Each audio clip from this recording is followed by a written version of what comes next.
والصلاة والسلام على رسول الله.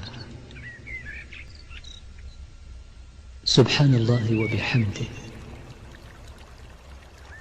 عدد خلقه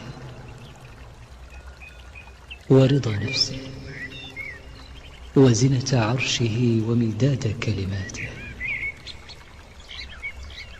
أصبحنا وأصبح الملك لله والحمد لله، لا إله إلا الله وحده لا شريك له، له الملك وله الحمد وهو على كل شيء قدير. رب نسألك خير ما في هذا اليوم وخير ما بعده، ونعوذ بك من شر ما في هذا اليوم وشر ما بعده. رب نعوذ بك من الكسل وسوء الكبر. رب نعوذ